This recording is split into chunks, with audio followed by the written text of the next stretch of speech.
ఏ రీతిలో అయితే సిద్ధపడాలో, ప్రభు మనల్ని ఎంతగా ప్రేమిస్తున్నాడో, ఎంతగా మన యొక్క క్షేమమని కోరుచున్నాడో, మన జీవితంలో ఉన్నటువంటి అనేకమైన బలహీనతల నుంచి మనము ఆయన బలాన్ని పొందుకొని, ఆయన ఆత్మ యొక్క అభిషేకముని పొందుకొని శక్తిమంతులుగా మన విశ్వాస యాత్రలో ఎంతో భయభక్తితో పరిశుద్ధులుగా ముందుకు సాగుటకు దేవుడు కృప చూపిస్తున్నారు.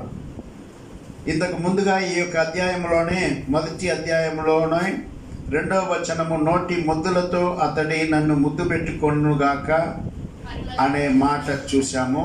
2వ ప్రసంగంలో, నీవు పూసికొను పరిమళ తైలము సువాసన గలది, నీ పేరు పోయబడిన పరిమళ తైలముతో సమానము, కన్యకలు నిన్ను ప్రేమించుదురు అనే వాక్యం కూడా మనం ప్రసంగంలో విన్నాము. అలాగే 7వ వచనము తర్వాత, నా ప్రాణ ప్రియుడా, నీ మందను నీవెచ్చట మేపుదువో, మధ్యాహ్నమున ఎచ్చట నీడకు వాటిని తోలుదువో నాతో చెప్పుము. ముసుగు వేసి కొనిన దాననై నీ జతకాండ్ల మందల యొద్ద నేను ఎందుకు ఉండవలను. నా ప్రాణ ప్రియుడా అనే మాటను కూడా మనము ధ్యానించుకున్నాం. ముద్దు పెట్టుకోవటము, యేసు ప్రభువుని ముద్దు పెట్టుకోవటము, ముద్దు అనే మాటలో ప్రేమే అనే పదము మనకు సాదృశ్యంగా ఇక్కడ చెప్పబడి ఉన్నదని కూడా వివరణ మనం చూచాం. ప్రభువుని ముద్దు పెట్టుట చేత, ప్రభువుని ప్రేమించుట చేత, ప్రభు యొక్క ఉపదేశానికి లోపడుట చేత మన జీవిత విధానము మార్పు చెందుతుంది. మన జీవిత విధానము దేవునికి ఇష్టమైన రీతిలో మార్పు కలుగజేసి, ఆయనకు ఇష్టలుగా మన భూమి మీద ఈ యొక్క ఆయుష్కాలంలో, మనిషిగా జీవించే ఆయుష్కాలంలో బ్రతకాలనేది దేవుని యొక్క ఆలోచన, చిత్తము, ఉద్దేశము. కాబట్టి మనము ఆయన అంగీకరిస్తే మనకు క్షేమము కలుగుతుంది. యేసుప్రభువును అంగీకరించకపోతే, నమ్మకపోతే మనకు శిక్ష విధించబడుతుంది. ఆ శిక్ష అనేది శాశ్వతంగా దేవునికి దూరపరచబడినటువంటి స్థితి, నరకములో పడవేయబడి యాతన పడవలసినటువంటి స్థితి, శాశ్వతంగా యాతన పడాలి.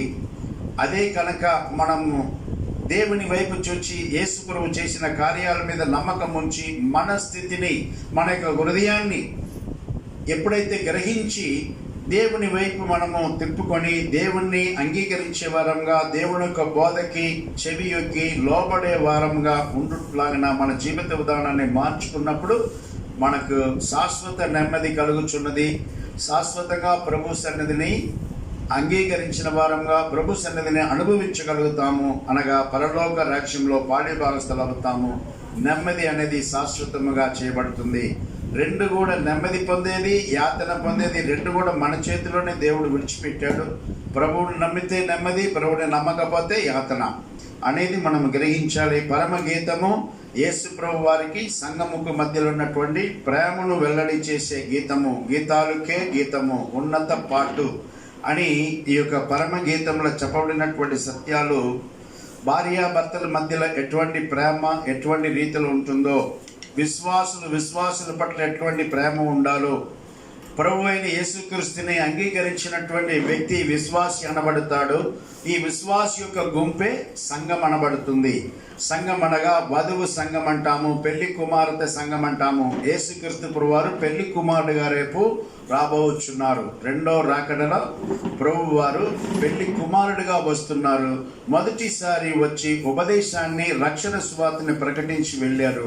ఆ రక్షణ సువార్తకి లోబడినటువంటి వారు జీవిత విధానాన్ని మార్చుకొని పరిశుద్ధంగా జీవించే ఆ యొక్క గుంపు ఉన్నదే యేసు ప్రభువారి యొక్క విశ్వాసులు. యేసు ప్రభు నమ్ముకున్నటువంటి దేవుని బిడ్డలు, దేవుని జనాంగము, దేవుని సంఘము అనేవారు పెళ్లి కుమారతి వధువు సంఘముగా సిద్ధపడతారు.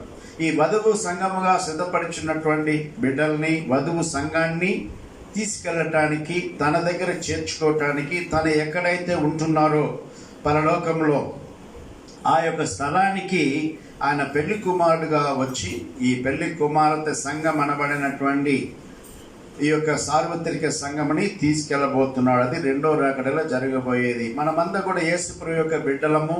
కాబట్టి ఈ దినము 8వ వచనంలో, నారీమణి సుందరి అది నీకు తెలియకపోయినా, అంతకు ముందు భాగంలో ఏమంటున్నారంటే, నా ప్రాణప్రియుడా అని సంఘము యేసు ప్రభువుని పిలుచుకోవటము. అంతకు ముందుగా ఇంకా మనం చూసేటప్పుడు నీవు పూసికొను పరిమళ తైలము సువాసన గలది. పరిమళ తైలం అంటే మనకు అందరికీ తెలుసు, పర్ఫ్యూమ్ ఎంత వాసన గలదిగా ఉంటుందో, సెంట్ కొట్టుకుంటే మనకు ఎంత సంతోషకరమైన ఆహ్లాదకరమైన వాతావరణం ఉంటుందో తెలుసు. నీ జీవితము పరిమళ సువాసన గలదిగా మార్చబడాలి. యేసు ప్రభు అనే పేరు మీద ఉన్నటువంటి యొక్క ధన్యతని, ఆ పేరుకు ఉన్నటువంటి ప్రఖ్యాతిని, ఆధిక్యతని నువ్వు సంపాదించుకున్నప్పుడు, అనగా యేసు ప్రభువుని నువ్వు రక్షకుడిగా అంగీకరించేటప్పుడు నీ జీవితము పరిమళ వాసన గలదిగా ఉంటుంది. వాసన ముక్కు ద్వారా అది మనం తెలుసుకోలేము. కాకపోతే యేసు ప్రభువులో ఉన్నటువంటి వారు ఆత్మీయ జీవితం యొక్క ప్రాధాన్యతని, పరిపూర్ణతని, ఆ యొక్క దేవుని ప్రసన్నతని, దేవుడు మన పట్ల కలిగి ఉన్నటువంటి ప్రణాళికలని, ఉద్దేశాలని మనము గ్రహించిన వారంగా, అయ్యో నేనెంతటి వాడను, దేవుడు ఎంత గొప్పవాడు, నా పట్ల ఆయనకి ఇంత ప్రేమ, ఇంత పట్టుదల, ఈ రీతిలో నా యొక్క ఎదుగుదల కోసం, నా యొక్క అభివృద్ధి కోసం తన ప్రాణాన్ని కల్వరి శిలువలో ఆయన సమర్పించుకున్నారా అనే ఆ యొక్క రిలేషన్షిప్ని మనము, వ్యక్తిగత అనుభవాన్ని, బంధత్వాన్ని మనము ఆలోచన చేసేటప్పుడు ప్రభు చేసిన కార్యాలు మనకు తెలుస్తుంది. పిల్లరా, ఈ దినము నారీమణి అనే పదము గురించి మనము ధ్యానిస్తామని చెప్పాను. నారీమణి సుందరి, అది నీకు తెలియకపోయినా మందల అడుగుజాడలను బట్టి నీవు పొమ్ము, మంద కాపురులు గుడారముల యొద్ద నీ మేక పిల్లను మేపుము. ఈ దినము నారీమణి గురించి మనం ధ్యానించుకుందాం. నారి అంటే అందగత్తె, సుందరి, బహు సుందరమైన, చూడటానికి అందమైన, ఆకర్షణీయమైన అని నారి అనే పేరు, నారి అనే పదముకు వివరణ. తనలో నుండి స్త్రీని ఆదాము పిలిచాడు. ఈ నారి అనేది మనము ఆదికాండం 2:21 చూసేటప్పుడు శరీరము నుండి శరీరముగా వచ్చింది నారి. 2:21 చూడండి, ఆదికాండము 2:21. అప్పుడు దేవుడైన యెహోవా ఆదామునకు గాఢ నిద్ర కలగజేసి అతడు నిద్రించినప్పుడు అతని ప్రక్కటెముకలలో ఒక దానిని తీసి ఆ చోటును మాంసముతో పూడ్చివేసెను. తరువాత దేవుడైన యెహోవా తాను ఆదాము నుండి తీసిన ప్రక్కటెముకను స్త్రీనిగా నిర్మించి ఆమెను ఆదాము నొద్దకు తీసుకొని వచ్చెను. అప్పుడు ఆదాము ఇట్లా, నేను నా ఎముకలలో ఒక ఎముక, నా మాంసములో మాంసము, ఇది నరునిలో నుండి తీయబడిన గనుక నారి అనబడను. నారి అనే మాటకు అందగత్తి అని చెప్పి మనం చూసాము. ఆదాముని గాఢ నిద్ర కలగజేసి ప్రకటనను తీసి దాని నుంచి నారిగా, స్త్రీగా దేవుడు చేశారని మనం చూసాం. యేసు రక్తము ద్వారా కడగబడినటువంటి వారు నారీమణి అవుతున్నారు. నారీమణి అనే విషయంలో యేసుక్రీస్తు వారు నమ్మినటువంటి ప్రతి ఒక్క వ్యక్తి నారీమణి అనే ఈ యొక్క మాటకి సాదృశ్యమైన రీతిలో కడగబడిన ప్రతి ఒక్క విశ్వాసి కూడా నారీమణి అని పిలువబడుతున్నారు. నారీమణి యొక్క ప్రత్యేకత ఏంటి అంటే, ఆదాము నుంచి అవ్వ తీయబడింది, ప్రకటనక చేత అవ్వ సృష్టించబడింది. అలాగే కడపటి ఆదాము ఎవరు? యేసుక్రీస్తు. మొదటి ఆదాము, అవ్వ ఆది దంపతులు.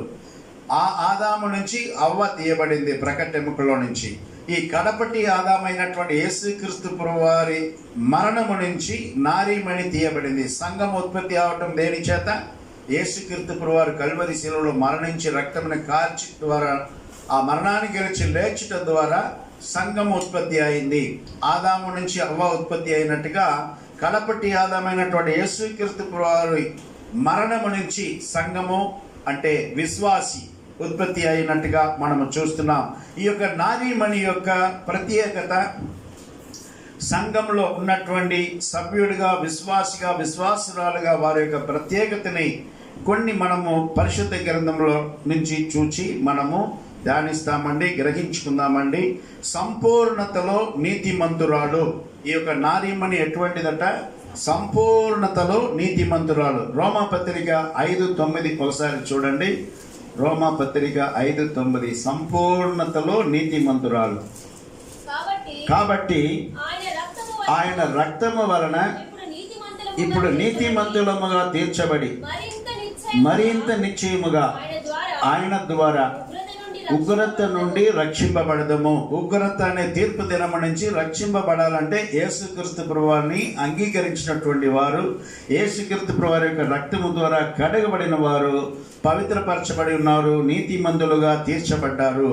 సంపూర్ణమైన నీతిమంతురాలుగా, విశ్వాసురాలుగా చేయబడి ఉన్నాము. నారీమణి యొక్క ప్రత్యేకత ఇది. రెండవదిగా రక్షణలో సంపూర్ణత. హెబ్రీ పత్రిక 7:25 ఒకసారి చూడండి. రక్షణలో సంపూర్ణత. ముందుగా 7:25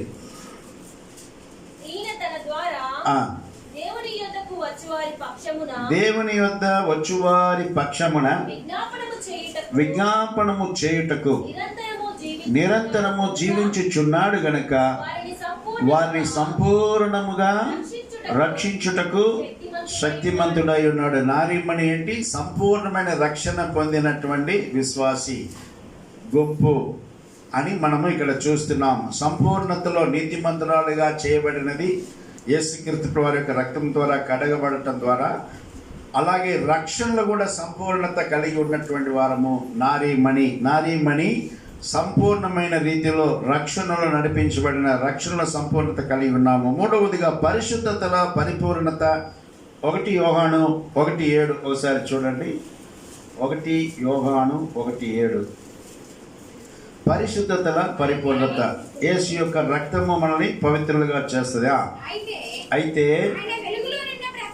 ఆయన వెలుగులో ఉన్న ప్రకారము మనమును వెలుగులో నడిచిన యెడల మనము అన్యోన్య సహవాసము గలవారమై ఉందము. అప్పుడు ఆయన కుమారుడైన యేసు రక్తము ప్రతి పాపము నుండి మనలను పవిత్రులుగా చేయును. యేసుక్రీస్తు వారు కల్వరి శిలువలో చిందించినటువంటి తన స్వయ రక్తము చేత విశ్వాసి అనబడినటువంటి వాడి యొక్క ప్రతి పాపము కూడా కడగబడి పవిత్రపరచబడుతున్నాం. కాబట్టి రక్తము ద్వారా ప్రతి పాపము నుండి మనము పవిత్రపరచబడుతున్నాము. పవిత్రతల పరిపూర్ణతగా ఈ నారీమణి యొక్క స్థాయిని, ప్రత్యేక స్థాయిని కలిగి ఉంటుంది ప్రియులారా. అలాగే విమోచనల సంపూర్ణత. రోమా 6:18 ఒకసారి చూడండి. విమోచనల సంపూర్ణత.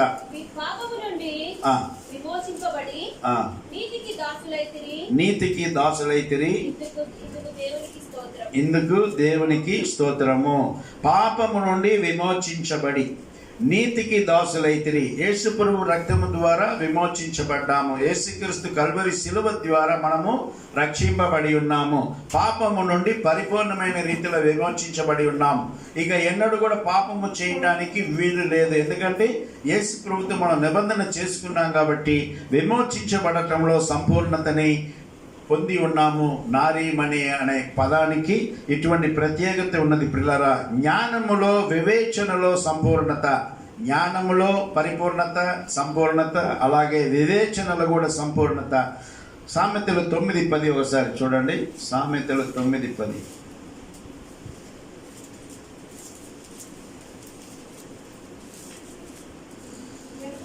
యెహోవా యందు భయభక్తులు కలిగి ఉండుటయే జ్ఞానమునకు మూలము. పరిశుద్ధ దేవుని గూర్చిన తెలివియే వివేచనకు ఆధారము. యెహోవా యందు భయభక్తి కలిగి ఉండుటయే జ్ఞానమునకు మూలము. అనగా యెహోవా యందు, యేసుక్రీస్తు ప్రభువారి యందు భయభక్తి కలిగి ఉంటే జ్ఞానము కలిగిన వాడు అని పిలువబడతాం. అలాగే పరిశుద్ధ దేవుని కూర్చిన తెలివియే వివేచనకు ఆధారము. ఈ యేసుక్రీస్తు ప్రభువారు పరిశుద్ధుడు, నన్ను పరిశుద్ధంగా చేయగలుగుతారు. నేను ఆయన ఉపదేశానికి లోబడి నా జీవితాన్ని, నా యొక్క శరీరాన్ని సజీవంగా సమర్పించుకున్నప్పుడు నాకు పరిపూర్ణమైన రీతిలో వివేచన కలుగుతున్నది. భయభక్తి ఉండటం చేత జ్ఞానము గలవాడును గాను, వివేచన కలిగినటువంటి వాడు గాను నేను తీర్చిదిద్దబడుతున్నాను. నారీమణి అనే నేను విశ్వాసి పరిశుద్ధంగా జీవించటంలో, పరిశుద్ధ జ్ఞానము కలిగి ఉండటంలో, దేవుని యందు భయభక్తి కలిగి ఉండటంలో, నిజమైన దేవుడు పరిశుద్ధుడని తెలుసుకున్నట్లో తెలివి కలిగి ఉండటం ద్వారా సంపూర్ణమైన రీతిలో నేను దేవుని యొక్క బిడ్డగా అంగీకరించబడి ఉన్నాడు. ఇంకొక మాట దీని గురించి 111వ కీర్తన 10వ వచనం చూడండి. యెహోవా యందలి భయము జ్ఞానమునకు మూలము. ఆయన శాసనములను అనుసరించు వారందరూ మంచి వివేకము గలవారు. ఆయనకు నిత్యము స్తోత్రము కలుగుచున్నది. ఆయన శాసనములను అనుసరించువారు, యేసుక్రీస్తు ప్రభువారి యొక్క బోధను అనుసరిస్తున్నటువంటి వారు, యేసుక్రీస్తు బోధకి లోబడి జీవించాలి అని తీర్మానం కలిగిన వాళ్ళందరూ కూడా మంచి వివేచన గలవారు. అంటే యేసుక్రీస్తు ప్రభువారి గురించి జ్ఞానము కలిగి ఉంటే అదే జ్ఞానము. యేసుక్రీస్తు ప్రభువారు పరిశుద్ధుడు, ఆయన యొక్క ఉపదేశానికి లోబడి ఉండటమే వివేచన. ఆ రీతిలో మనం ఉన్నప్పుడే దేవాది దేవుని యొక్క గొప్ప కార్యాలని, అంటే ఆయన మన పట్ల సిద్ధపరిచినటువంటి మేలుల్ని, ఆ యొక్క క్షేమకరమైన స్థానాన్ని మనము సంపాదించుకోగలుగుతామని దేవుని మాట ద్వారా తెలియజేస్తున్నారు. ప్రియరా, జ్ఞానము వివేచనలో సంపూర్ణత. నారీమణి సంఘం అనగా విశ్వాసి ఏ రీతిలో జ్ఞానములో పరిపూర్ణత, వివేచనలో సంపూర్ణత కలిగి ఉన్నటువంటి వారు. ఇంకో మాట కూడా దీని గురించి ప్రసంగి 12:13 ఒకసారి చూడండి. ప్రసంగి 12:13 పరమగీత. ఇదంతయు వినిన తర్వాత తేలిన ఫలితార్థం ఇదే: దేవుని యందు భయభక్తులు కలిగి ఉండి ఆయన కట్టడలను అనుసరించి నడుచుచుండవలను. మానవ కోటికి ఇదే విధి, ఇదే రూలు. మానవ కోటికి, మానవ సమాజానికి ప్రసంగి అనుభవించి రాసిన అన్నిటిలో కూడా రిజల్ట్గా ఏం రాస్తున్నాడంటే ఈ 13వ వచనంలో ప్రసంగి గ్రంథం యొక్క రిజల్ట్ రాయబడుతున్నది. అన్ని వ్యర్థమును ప్రారంభం నుంచి మనం చూస్తూ ఉంటాం. కానీ మానవ కోటికి విధిగా అనుగ్రహించబడినది, ఆర్డర్ చేయబడినది తండ్రి అయిన దేవుని చేత. సృష్టికర్త అయినటువంటి దేవుడు దేవుని యందు భయభక్తులు కలిగి ఉండి ఆయన కట్టడలను అనుసరించి నడుచుచుండవలను. ఇది తప్ప వేరే ఏది కూడా లేదు. మానవుడికి ఇచ్చినటువంటి ఆజ్ఞ, దేవుని యొక్క చిత్తము, దేవుని యొక్క ఆజ్ఞ. ప్రతి మానవుడు ఆయన యొక్క ఆజ్ఞని గైకొనాలి, ఆయన ఆజ్ఞకి లోబడాలి, తన జీవిత విధానాన్ని మార్చుకోవాలి. అలా మార్చుకుంటేనే నారీమణి అనే ఆ యొక్క గుంపులో మనము చేర్చబడతాము, విశ్వాస గుంపులో మనము చేర్చబడతాము. తర్వాత నూతన సృష్టిలో సంపూర్ణత. నూతన సృష్టి యేసుప్రభువును అంగీకరించడం చేత నూతన సృష్టిలో సంపూర్ణత. 2 కొరింథీ 5:17 సమస్తము నూతనమైన కాగా ఎవడైనను క్రీస్తు నందున్న ఎడల వాడు నూతన సృష్టి, పాతవి గతించను, ఇదిగో క్రొత్తవాయను. అది దేవుని యొక్క ఇష్టమైన రీతిలో. కాగా ఎవడైనా క్రీస్తు యేసునందు ఉన్న ఎడల నూతన సృష్టి. నూతన సృష్టి అంటే ఏమిటి?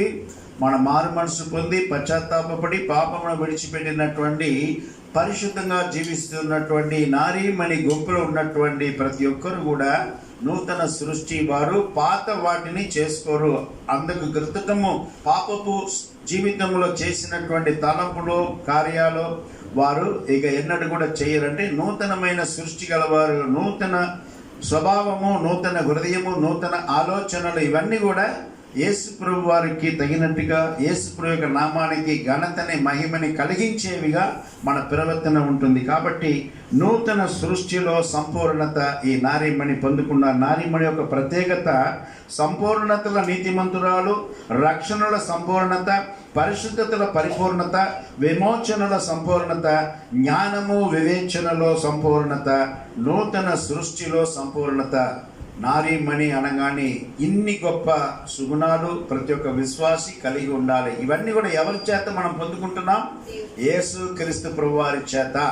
యేసు క్రీస్తు ప్రభువారు కల్వరీలో తనను తాను సమర్పించుకొని మరణానికి గెలిచి లేచుట చేత ఈ యొక్క మానవుడు, పతనమైన మానవుడు, ఈ యొక్క మట్టి శరీరంలో ఈ యొక్క సుగుణాలు ఏర్పడాలంటే యేసుక్రీస్తు ప్రభువారిని మనము అంగీకరించుట చేత అని మనము గ్రహించాలి ప్రియులారా. కాబట్టి నారీమణి అనే పదము యేసుక్రీస్తు వారి చేత విశ్వాస గుంపుకు ఇవ్వబడినది అని మనము గ్రహించాలి. ఈ పరమగీతంలోని 6వ వచనంలో నల్లని దానని నన్ను చిన్న చూపులు చూడకుడి అనే విషయము. నల్లని దానని అంటే చిన్న చూపు చూడవద్దు. పాపి అయిన మానవుడిని చిన్న చూపు చూస్తాడు. ఆ యొక్క స్థితి నుంచి మనల్ని పవిత్రులుగా చేసేది కేవలము యేసుక్రీస్తు ప్రభువారే. తన శిలువ మరణము ద్వారా ప్రతి మానవుడిని కూడా దేవుని సన్నిధిలో నిలబడటానికి అర్హతని, ఆ యొక్క పవిత్రతని కలుగజేసేది ప్రభువారు చేసిన కల్వరి త్యాగము ద్వారా. నల్లని దానను, ఇది ఎందుకు నల్లని దానను అంటే సూర్య మండలము క్రింద మనము జీవిస్తున్నాం కాబట్టి మన యొక్క స్వభావాలను నల్లగా చేస్తుంది. ఆదికాండము 8:21 ఒకసారి చూడండి. ఈ నల్లని దానిని గురించినటువంటి ఒక వివరణని మనము గ్రహించగలుగుతాం. 8:21 అప్పుడు యెహోవా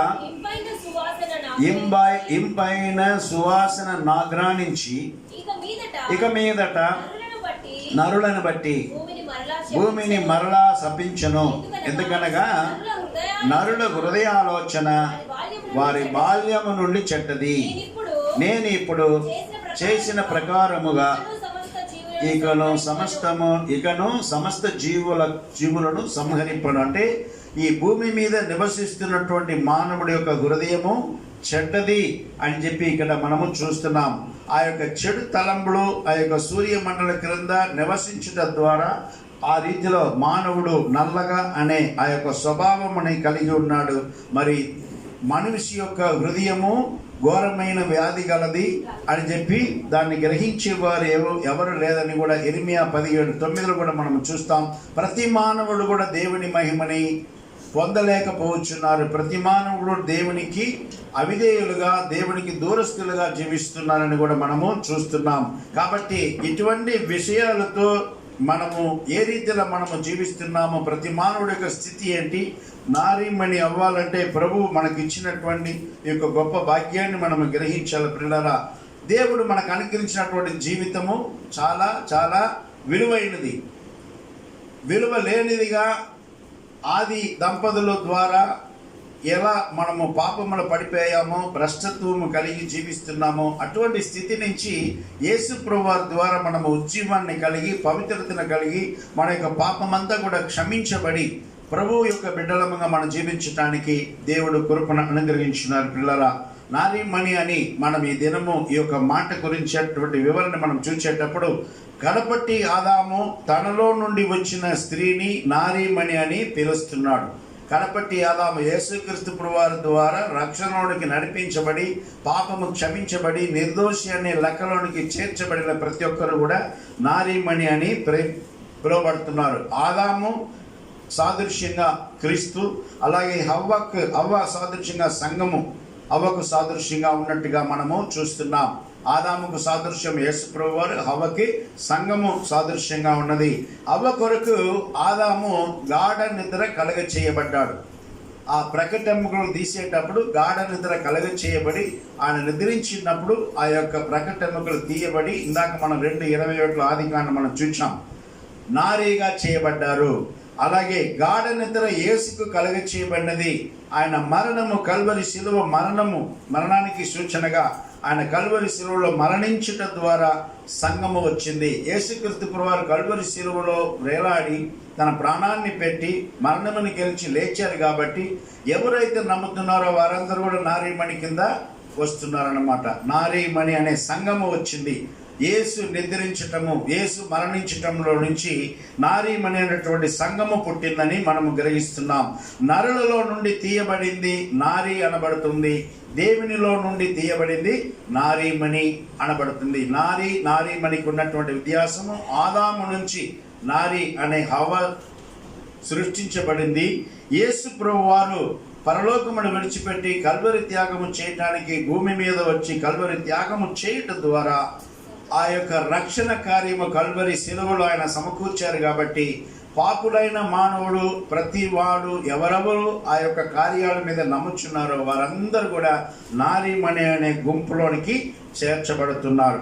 ఆదాము శరీరము ఒక చోట గాయపరచబడింది. ఆయన ప్రకటెముకలు తీయటానికి ఆ చోటు మాత్రమే గాయపరచబడి ప్రకటెముకలు తీయబడి నారీగా దేవుడు సృష్టించారు. యేసు ప్రభు తన యొక్క శరీరంలో 5 చోట గాయపరచబడ్డాడు. తలలో మడిముళ్ళు, 2 చేతులకు మేకులు, కాళ్ళు 2 కలిపి మేకులు, మరి పక్కన కూడా పొడిచారు. ఈ యొక్క 5 గాయాల చేత ఈ యొక్క సంఘము పుట్టడానికి ఈ యొక్క దేవుడు ఈ రీతిలో కార్యాలని జరిపించినట్టుగా మనం చూస్తున్నాం. పంచగాయాలు యేసు ప్రభువారు పొందారు. ఆదాము ఒక చోట మాత్రమే గాయపరచబడి అవని సృష్టించినట్టుగా మనం చూస్తున్నాం. గాఢ నిద్రలో నుండి ఆదాము మేల్కొన్నాడు. ఆదికాండం 2:22-23 మనం చూసేటప్పుడు ఆయన మేల్కొని ఆయన ఏమంటున్నాడు? నాలో నుంచి తీయబడింది. అది మళ్ళీ ఒకసారి చదవండి. 22 నా ఎముకలలో ఒక ఎముక, నా మాంసంలో మాంసము, ఇది నరునిలో నుండి తీయబడిన గనుక నారి అనబడును. ఈ యొక్క ఆదాము గాఢ నిద్ర నుంచి మెలకు అయ్యాడు, అంటే బ్రతికి అయ్యా ప్రాణముతో వచ్చాడు. అలాగే యేసు ప్రభువు కల్వరి శిలువలో మరణించి 3వ రోజు తిరిగి లేచాడు. ఇవన్నిటిని కూడా నారీమణికి మనం పోల్చి చూస్తున్నాం ప్రియులారా. యేసు ప్రభు 3వ దినము పునరుత్థానుడయ్యాడు, మరణము నుండి మరణాన్ని గెలిచి లేచాడు. అలాగే ఆదాము హవ్వలు మహిమ పరిపాలకులుగా ఉన్నారు కొంతవరకు. ఆదికాండం 1:26 మనం చూసినప్పుడు నరుని సృష్టించినటువంటి మానవుడు చేయదము, వారు ఆ సముద్రపు చేపలను, ఆకాశ పక్షులను, పశువులను, సమస్త భూమి మీద ప్రాకు ప్రతి జంతువును ఏలుదురుగాకనియు పలికెను. ఏలుదురుగాక పరిపాలించటానికి మహిమగల దేవుడు తను సృష్టించినటువంటి ఆది దంపతులకు ఆధిక్యతనిచ్చినట్టుగా మనం చూస్తున్నాం. ఈ చోటు ఏది? ఎక్కడ వాళ్ళు పరిపాలిస్తున్నాడు? ఏదైనా తోటలో వాళ్ళు ఉంచబడ్డారు. ఆది దంపతులు సృష్టించబడి వారికి అవసరమైన అన్నిటి సౌకర్యాలని దేవుడు సృష్టించి ఏదైనా తోటలో ఉన్నప్పుడు ఈ యొక్క 26వ వచనం మనం చదివిన భాగం మనం చూసాం. మన స్వరూపమందు మన పోలిక చొప్పున నరులను చేయుదము, వారు సముద్రపు చేపలను, ఆకాశ పక్షులను, పశువులను, సమస్త భూమి మీద ప్రాకు ప్రతి జంతువును ఏలుదురుగాకని పలికెను. వారికి పరిపాలించటానికి అవకాశం ఇచ్చారు, అధికారం ఇచ్చారు. ప్రారంభంలో వారి యొక్క అవకాశము, ఆ యొక్క పరిపాలించే ఆ యొక్క ధన్యతని వారు కొనసాగించుకున్నారా? లేదు, పోగొట్టుకున్నారు. దేవుడు తినవద్దు అని చెప్పినటువంటి పండుని తినేటప్పుడు వారు పోగొట్టుకున్నారు. దేవుడికి అవిధేయత చూపించారు కాబట్టి, ఆజ్ఞ అతిక్రమించారు కాబట్టి దాన్ని పోగొట్టుకున్నారు. యొక్క పరిపాలించే ఆధిక్యతను పోగొట్టుకున్నారు. నారీమణి సంఘము క్రీస్తు యొక్క రాజ్య పరిపాలన, శాశ్వత రాజ్యంలో మనం పరిపాలించబోతున్నాం.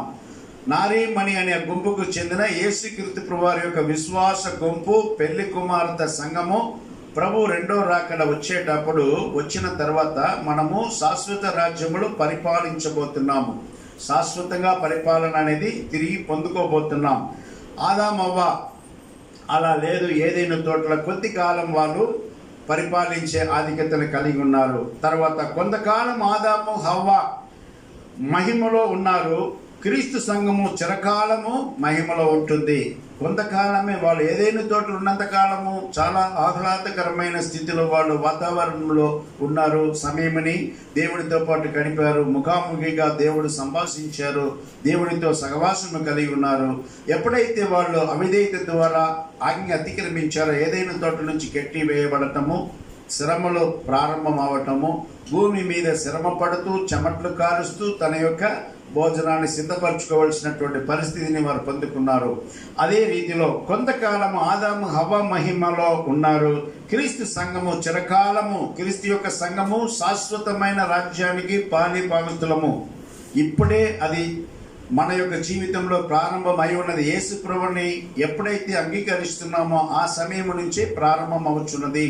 ఈ యొక్క చిరకాల జీవితము, శాశ్వత జీవితము ప్రారంభం అవుతున్నది. ఆదాము ఎక్కడ ఉన్నాడో అక్కడ అవ్వ ఉన్నది. ఆది కాండంలో మనం చూసేటప్పుడు సృష్టి ప్రారంభంలో ఏదైనా తోటలో ఆదాము ఉన్నాడు, అవ్వగారు కూడా ఉన్నారు. ఏదైనా తోటలో వాళ్ళు అవిధేయులుగా దేవునికి అవిధేయత చూపించగానే దేవుడు వాళ్ళని నెట్టివేసేటప్పుడు ఆదాముని నెట్టివేసే పాటు అవ్వ కూడా ఆదాముతో పాటే ఉంటుంది. కానీ ఇక్కడ పెళ్ళి వెళ్ళగొట్టేటప్పుడు వాళ్ళిద్దరు కూడా వెళ్ళగొట్టబడ్డాడు. క్రీస్తు సంఘము త్వరలో క్రీస్తు దగ్గరికి చేర్చబడుతుంది. ఇప్పుడు సిద్ధపడుచున్నటువంటి వధువు సంఘము ప్రభు రెండో రాకడలో దేవుడు యేసుప్రభు వారితో పాటు కలుసుకోబోతున్నారు. వారు ఎప్పటికీ కూడా యేసుక్రీస్తు వారితో పాటు నిరంతరము వాళ్ళు ఉండబోతున్నారు. యోహాను సువార్తల 14:2-3 వాక్యం మనం ఒకసారి చూసినట్లయితే దేవుడు సిద్ధపరుస్తున్నటువంటి యొక్క నా తండ్రి ఇంట అనేక నివాసములు కలవు, లేని ఎడల మీతో చెప్పుదును, మీకు స్థలము సిద్ధపరచ వెళ్ళుచున్నాను. నేను వెళ్ళి మీకు స్థలము సిద్ధపరచిన ఎడల నేనుండు స్థలములో మీరును ఉండులాగున మరలా వచ్చి నా యొద్ద నుండుటకు మిమ్మల్ని తీసుకొని పోవుదును. ప్రభువుతో పాటు పెళ్లి కుమార్తె సంఘముగా, వధువు సంఘముగా, సార్వత్రిక సంఘముగా భూమి మీద యేసుక్రీస్తు వారి యొక్క సువార్తని విని విధేయత చూపించేవారు, సిద్ధపడుచున్నటువంటి వారు ప్రభు రెండవ రాకడలో యేసు ప్రభు దగ్గరికి చేర్చబడతారు. యేసు ప్రభు వారు స్వీకరించుకుంటారు. పెళ్లి కుమార్తె వధువు సంఘంని స్వీకరించుకున్నప్పుడు మనము ఎల్లప్పుడూ కూడా దేవుని యొక్క సన్నిధిలో మనము ఉండగలుగుతాము. భూమి మీద ఇప్పుడు ఆయన సాక్షులముగా జీవిస్తున్నాము. ఆయన బిడ్డలముగా విశ్వాస జీవితంలో కొనసాగుచున్నాము. ఆయన చిత్తమును నెరవేర్చే విషయంలో మన వ్యక్తిగత సాక్ష్యాన్ని అనేకులకు తెలియజేస్తున్నాము. ఆయన యొక్క చిత్తమును నెరవేర్చే విషయంలో సువార్త అనేకులకు తెలియపరచి పాపము నుంచి విడుదల పొందటానికి, చెడు మార్గముల నుంచి విడుదల పొందటానికి, చీకటి జీవితం నుంచి విడుదల పొందటానికి ప్రభు యొక్క ఆ యొక్క చిత్తముని నెరవేర్చే విశ్వాసలముగా సాటి మనిషికి యొక్క సువార్తని మనం ప్రకటిస్తూ ఉన్నాము. దేవుని యొక్క రాజ్యంలో కొద్దిమందిగా ఆ రీతిలో వారు చేర్చబడుతున్నారు. దేవుని యొక్క రాజ్యంలో పాడి భాగస్తులు అవుతున్నారు. ఆ యొక్క చిత్తముని మనం నెరవేరుస్తున్నాము. అతి శీఘ్రముగా కొద్ది కాలంలోనే ప్రభు యొక్క రెండో రాకడలో ఆయనతో పాటు మనము ఎదుర్కొని యొక్క సార్వత్రిక సంఘముగా, పెళ్లి కుమార్తె సంఘముగా చేర్చబడుతున్నాము. మాటనే ఆలకిస్తున్నటువంటి మనము నారీమణి అని పలుకబడినటువంటి పరమగీతం యొక్క పదము ఎంత ఉన్నతమైన విలువ గలదో, నా జీవితంలో, విశ్వాస జీవితంలో ఎంతగా ఈ నారీమణి అనే గుంపులో ఉన్నామా లేదా అని పరీక్షించుకుంటూ ఈ యొక్క సత్యమైన ఈ మాటల్ని మనము గ్రహించి నారీమణిలో మనము ఎత్తబడే సంఘములో ఒకరముగా సిద్ధపడటము ఎంతో ఆశీర్వాదకరము. యేసుప్రభుని నమ్ముకున్నందుకు పొందుకోబోచున్నటువంటి గొప్ప లాభము ఇదేనండి. నారీమణి సుందరి అనే గుంపులో మనము చేరాలి. చేర్చబడిన వారముగా ఎదుగుచు ప్రభు రాకడి కోసము మెలకు గల వారముగా, ప్రార్థనా పరులముగా, వాక్యమును ధ్యానిస్తున్నటువంటి వారముగా ఉండాలి. అదే మంద ఉండే స్థలము. మంద అంటే కాపరి అయినటువంటి వారు. యేసుక్రీస్తు వారు మంచి కాపరి, గొప్ప కాపరి, ప్రధాన కాపరి. ఆయన యొక్క ఏలుబడి కింద ఆయన స్వరానికి లోబడతాను ప్రభువా అని ప్రమాణం చేసుకున్న ప్రతి ఒక్క వ్యక్తి ఈ యొక్క నారీమణి సంఘంలో, నారీమణి అనే గుంపులో, నారీమణి యొక్క విశ్వాస సంఘంలో, ఈ యొక్క వధువు సంఘంలో ఒకరుగా సిద్ధపడగలుగుతాము. ఈ మంద ఎక్కడ మేపబడుతుందో, ఈ యొక్క విశ్వాసం ఎక్కడ కొనసాగుతుందో, మన రోడ్డు మీద పోయేటప్పుడు యేసుప్రభు గురించినటువంటి మాట వినలేమండి. యేసుప్రభు సంఘం అండి, యేసుప్రభు మాటలు ఎక్కడ వినిపించబడతా ఉంటుంది? పరిశుద్ధ సహవాసంలో, ఆయన యొక్క ఆలయంలో. కాబట్టి ఈ యొక్క ఆలయానికి ఒక ప్రత్యేకతను మనము ఇవ్వాలి. ఆలయంలో వెళ్ళి నేను ఏమి చేయబోతున్నాను? ప్రభువును ఆరాధించడానికి వెళ్తున్నాను. యేసు ప్రభు గురించినటువంటి జ్ఞానము సంపాదించుకున్న విషయంలో సమయమని పెట్టుబడి పెట్టి నా బ్రతుకు జీవిత విధానాన్ని మార్చుకోవటానికి, నేను వాక్యంతో ఏకీభవించటానికి, ప్రభు నా కోసం సిద్ధపరిచినటువంటి మేలుని నేను స్వీకరించుకోవడానికి ప్రభు సన్నిధికి నేను వెళ్ళుచున్నాను. వ్యక్తిగత ప్రార్థన చేస్తున్నాను, వ్యక్తిగత వాక్య ధ్యానం చేస్తున్నాను, పరిశుద్ధ సహవాసులు, విశ్వాసులతో పాటు సహవాసంలో కొనసాగుచున్నాను అన్నటువంటి జ్ఞానము కలిగిన వారంగా మనము సమయమని సద్వినియోగపరచుకోవాలి. దినములు చెడ్డవి గనుక సమయమని సద్వినియోగపరచుకోవాల్సినటువంటి అవసరత ఉన్నది, బాధ్యత ఉన్నది. విడిచిపెట్టుకుంటే ప్రభు దొంగ వలె వస్తాడని చెప్పబడినటువంటి ఆ యొక్క కారణము, ఆయన ఎప్పుడు వస్తాడో తెలియదు, దొంగ ఎప్పుడు వస్తాడో తెలియదు. దానికే సాదృశ్యంగా చెప్పారు. ప్రభు దొంగ కాదు. ప్రభు దొంగ ఏ రీతిలో చెప్పకుండా వచ్చి ఇల్లును దోచుకొని పోతాడో ఆ రీతిలో ప్రభు యొక్క రెండో రాకడ భూమి మీద ఆ రీతిలో ఆకాశంలో మేఘారుడుగా ఆయన వస్తాడని చెప్పబడినటువంటి మాట కూడా జరగబోతుంది అతి త్వరలో. కాబట్టి మనము ఏ రీతిలో ఉన్నాము, నారీమణి అనే పదాన్ని మనం ధ్యానించుకున్నాం. నారీమణి అనే పదము ఎటువంటి రీతిలో ప్రత్యేకత కలిగి ఉన్నదో, సంపూర్ణమైన నీతిమంతురాలుగా, రక్షణల సంపూర్ణత, పరిశుద్ధతల పరిపూర్ణత, అలాగే విమోచనల సంపూర్ణత, జ్ఞానము వివేచనము కలిగి ఉండుల సంపూర్ణత, నూతన సృష్టిలో మనము సంపూర్ణత కలిగినటువంటి వారమని మన కొన్ని వాక్యాలని మనం ధ్యానించుకున్నాం ఈ దినము. నారీమణి అనే పదము క్రింద ఇవన్నీ కూడా మనము కలిగి ఉన్నామా, ఈ విషయంలో అన్నింటిలో కూడా మనము ఎదుగుచున్నామా లేదా అని పరిశీలన చేసుకుంటూ దేవుడి సన్నిధిలో ఉన్నటువంటి మనం పరీక్షించుకుంటూ మన యొక్క ఆత్మీయ జీవితంలో గొప్ప రీతిలో నారీమణిలో ఒక్కరముగా మనం ఉందుముగాక. ఆమేన్. క్లుప్తంగా ఎవరైనా ప్రేరేపించబడిన వారు ప్రార్థన క్లుప్తంగా చేయండి. తర్వాత పల్లారాధన వర్తమానం విని ప్రభువులో పాల్గొందాం.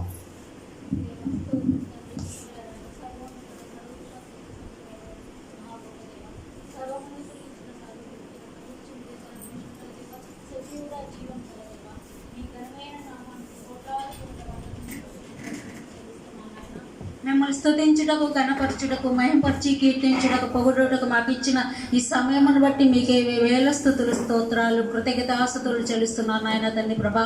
అవును తండ్రి, నీ గొప్ప దేవుడవు తండ్రి ప్రభా. సర్వమును సృష్టించిన సర్వ సృష్టి